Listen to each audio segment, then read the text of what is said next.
एक बार फिर से आपका स्वागत है स्टूडेंट हमारे इस YouTube चैनल में। मैं हूं आपका अमित त्रिपाठी सर और आप देख रहे हैं एनआई बेस रिजल्ट सीरीज का लेक्चर 8।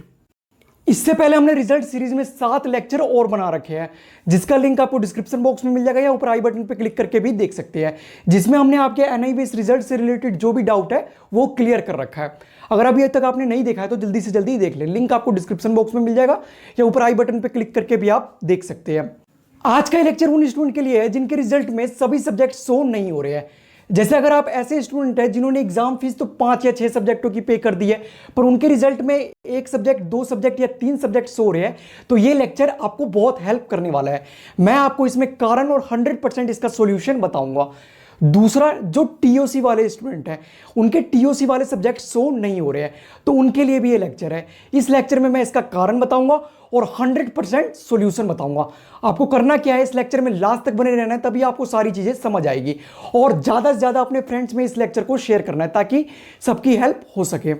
और लेक्चर को शुरू करने से पहले मैं आपका 1 मिनट लेना चाहूंगा। मैं आपको बताना चाहूंगा, इससे पहले हमने आपके रिजल्ट सीरीज में और भी लेक्चर अपलोड कर रखे हैं, आप वो लेक्चर भी देख लें। उन लेक्चर में हमने आपके सारे डाउट क्लियर कर रखे हैं।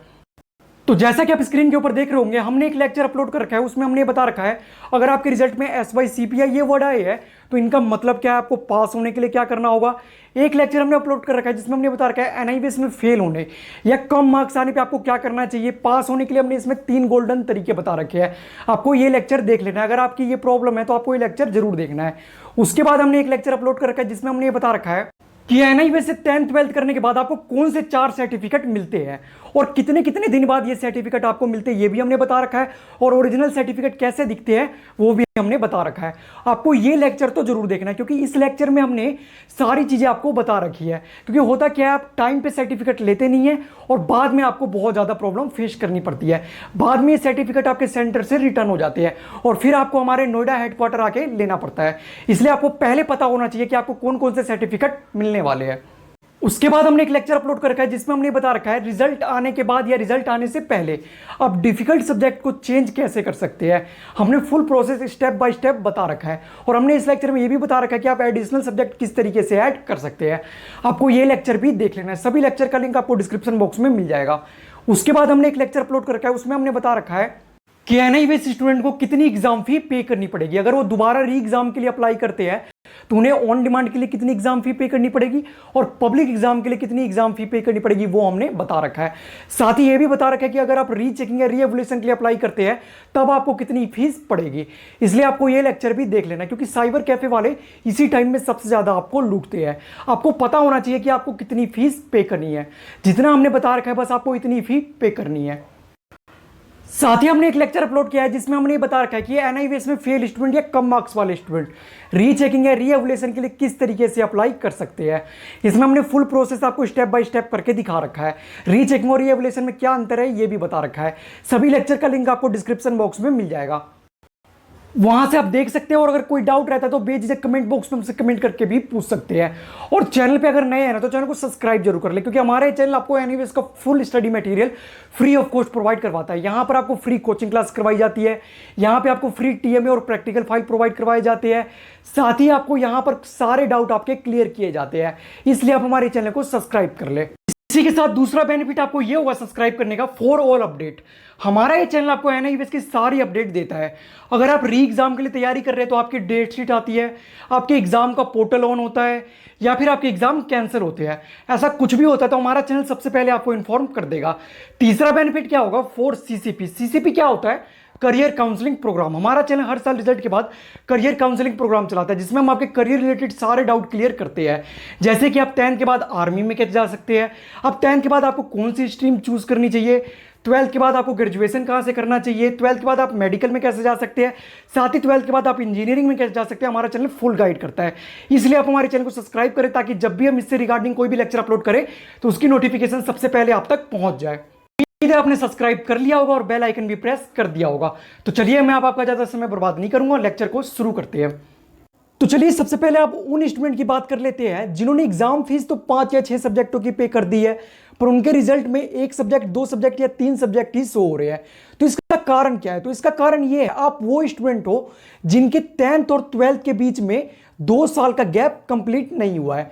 स्टूडेंट ध्यान रहे, यहां मैं टीओसी वालों की बात नहीं कर रहा हूं, यहां मैं जो सिंपल स्टूडेंट है उनकी बात कर रहा हूं। एनआईवीएस एकमात्र ऐसा बोर्ड है जो 10th के बाद डायरेक्ट 12th क्लास में एडमिशन दे देता है, पर कंडीशन क्या रहती है? 10th और 12th के बीच में 2 साल का आपका गैप होना चाहिए। अगर आपका 2 साल का गैप नहीं होता है, इस बीच में आप एग्जाम देते हैं, तो आपके एग्जाम इनवैलिड हो जाते हैं। इसलिए आपको 2 साल का गैप होना चाहिए। सोल्यूशन क्या है? तो मैं आपको बताना चाहूंगा, इसका एक ही सोल्यूशन है, गिव एग्जाम व्हेन कंप्लीटेड।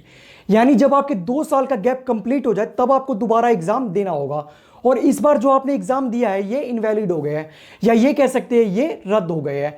आपको दोबारा एग्जाम देना होगा जब आपके 2 साल पूरे हो जाए, जब जैसे अगले सेशन या उससे अगले सेशन, जिस भी सेशन में आपका 2 साल पूरा हो जाए, उसमें आपको पहले एग्जाम फी पे करनी है और उसके बाद आपको एग्जाम देना होगा।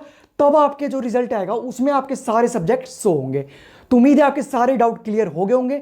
अगर कोई भी डाउट है तो आप बेझिझक कमेंट बॉक्स में हमसे कमेंट करके पूछ सकते हैं। हमारी टीम हर कमेंट और मैसेज का रिप्लाई करती है, इस बात का प्रूफ आपको कमेंट बॉक्स देख के ही मिल जाएगा। अब इसके बाद अगले वो स्टूडेंट आते हैं जिनके सिर्फ टीओसी वाले सब्जेक्ट शो नहीं हो रहे हैं, जिन सब्जेक्ट का उन्होंने प्रीवियस मार्कशीट से टीओसी करवाया था वो शो नहीं हो रहे। तो स्टूडेंट, इसका एक कारण ये हो सकता है, जब आपने एडमिशन करवाया था उस समय आपने टीओसी वाले सब्जेक्ट को सिलेक्ट नहीं किया था, इसके कारण ये हो सकता है आपके मार्कशीट में शो नहीं हो रहा है। और दूसरा कारण क्या हो सकता है? नॉट सबमिटेड ओरिजिनल मार्कशीट, यानी जो आपकी प्रीवियस मार्कशीट है उसको आपने अभी तक अपने सेंटर पे सबमिट नहीं किया है। दूसरा कारण ये हो सकता है। अब इसके सॉल्यूशन की बात करें तो मैं आपको बताना चाहूंगा, सबमिट मार्कशीट एट सेंटर, यानी आपको अपनी मार्कशीट ओरिजिनल जो आपकी प्रीवियस मार्कशीट है वो आपको अपने सेंटर पे जमा करनी है विद टीओसी लेट फी। यानी आपको टीओसी की एक लेट फी होती है, उसके साथ, उसकी रिसिप्ट के साथ आपको अपनी प्रीवियस मार्कशीट अपने रीजनल सेंटर पे जमा करनी है। उसके बाद आपकी ये प्रॉब्लम सॉल्व हो जाएगी। तो इसी के साथ उम्मीद है आपके सारे डाउट क्लियर हो गए होंगे। अगर कोई भी डाउट है तो आप बेझिझक कमेंट बॉक्स में हमसे कमेंट करके पूछ सकते हैं। हमारी टीम हर कमेंट और मैसेज का रिप्लाई करती है, किसी भी कमेंट को इग्नोर नहीं करती है। और जाते जाते मैं आपको बताना चाहूंगा, इस लेक्चर के अपलोड होने के 1-2 दिन बाद आपको इस चैनल पे 2 लेक्चर और देखने को मिल जाएंगे। पहला, एनआईवीएस में फेल स्टूडेंट ऑन डिमांड का फॉर्म घर बैठे कैसे भरे, यानी अगर आप फेल हो गए या आपके रिजल्ट में कोई इश्यू आ गया, आप दोबारा एग्जाम देना चाह रहे हैं, तो आप ऑन डिमांड का एग्जाम का फॉर्म किस तरीके से घर बैठे भर सकते हैं वो मैं आपको बताऊंगा। मैं आपको लाइव डेमो पूरा करके दिखाऊंगा। उसके बाद दूसरी चीज, एनआईवीएस में फेल स्टूडेंट पब्लिक एग्जाम का फॉर्म कैसे भरे, जो अगले पब्लिक एग्जाम आ रहे हैं उसका फॉर्म आप किस तरीके से भर सकते हैं वो मैं आपको लाइव डेमो करके दिखाऊंगा। इन दोनों लेक्चर की नोटिफिकेशन आपको तभी मिलेगी जब आप चैनल को सब्सक्राइब करके रखेंगे, इसलिए आप जल्दी से जल्दी चैनल को सब्सक्राइब कर ले और बेल आइकन प्रेस करना ना भूले। तो चलिए आज के इस लेक्चर को यहीं पे खत्म करते हैं, मिलते हैं अगले लेक्चर में।